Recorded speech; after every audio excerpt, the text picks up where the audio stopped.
Let's toast to my brother. Still the family's biggest disappointment. My sister's voice cut through the laughter, sharp and rehearsed. The clinking of glasses followed casual, cruel. Even my parents' laugh, that stiff, polite chuckle people use when they pretend a joke doesn't sting. I sat there smiling, watching the condensation slide down my untouched glass, my father's bourbon, heavy breath, my mother's forced grin, my sister's smug tilted head. I memorized every detail. When the noise faded, I lifted my glass, met their eyes, and said quietly, "Enjoy it.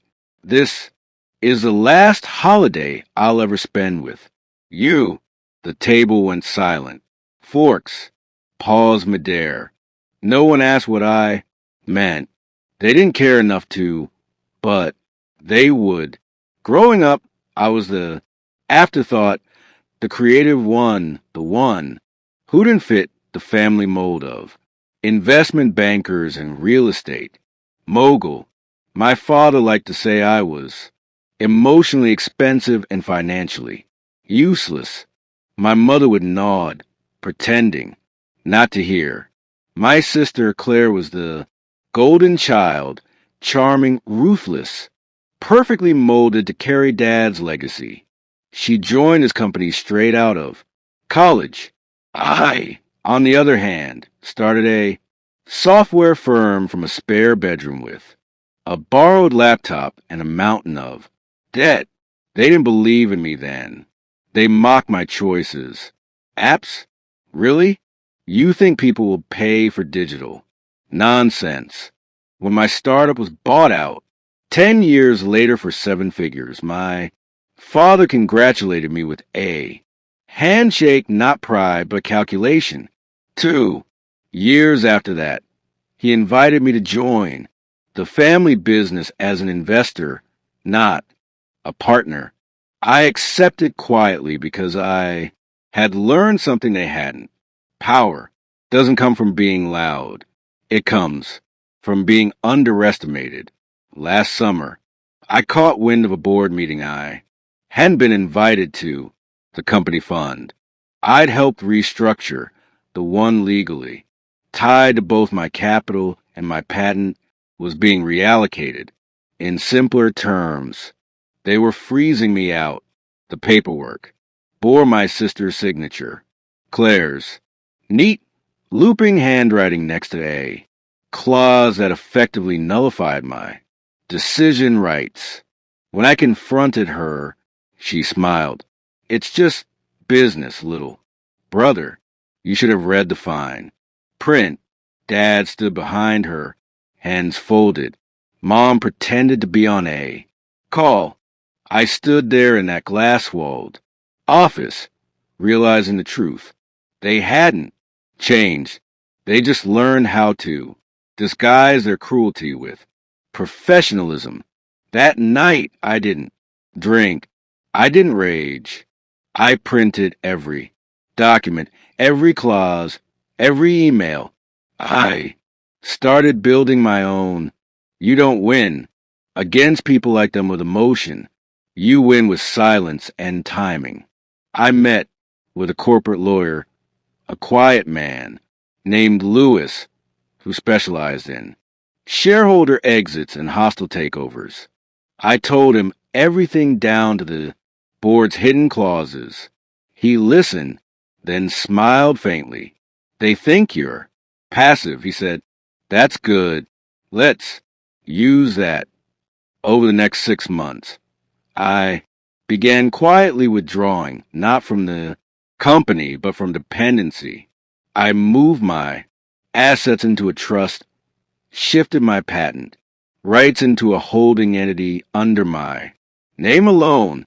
I transferred the software licensing deal, the one they thought they controlled, to a private account.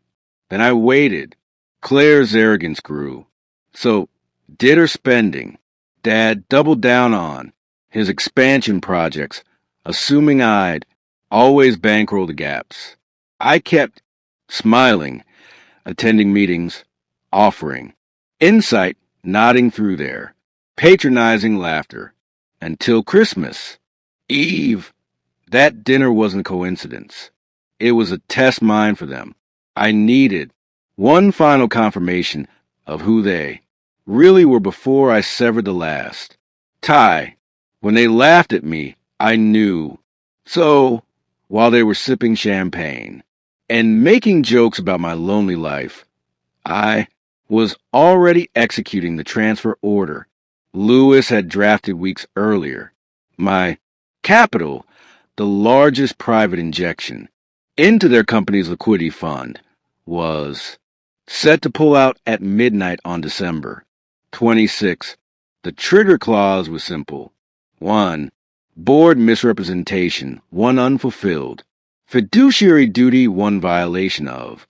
Confidentiality, all of which I had on record. It wasn't revenge through chaos. It was revenge through precision. On Christmas morning, while they opened gifts, my lawyer filed a final notice of withdrawal. It was irreversible. By the time Claire realized the company's primary cash reserve had dropped by 47%, the banks were already alerted. The project loans her project went into, default protection, vendor started calling. The fund froze. The call came too. Days later, her voice trembled. You didn't pull out of Dad's business font, did you? I leaned back in my chair, watching the winter light fade through my office window. The contract lay open before me. Signatures, clauses, proof of everything they'd underestimated. Claire Eyre, I said softly, you should really read the fine print. There was silence. Then a choked breath followed. By panic. You can't, Dad. Dad will lose. Everything. No, I said he'll just lose. Control. The next call came from Dad himself.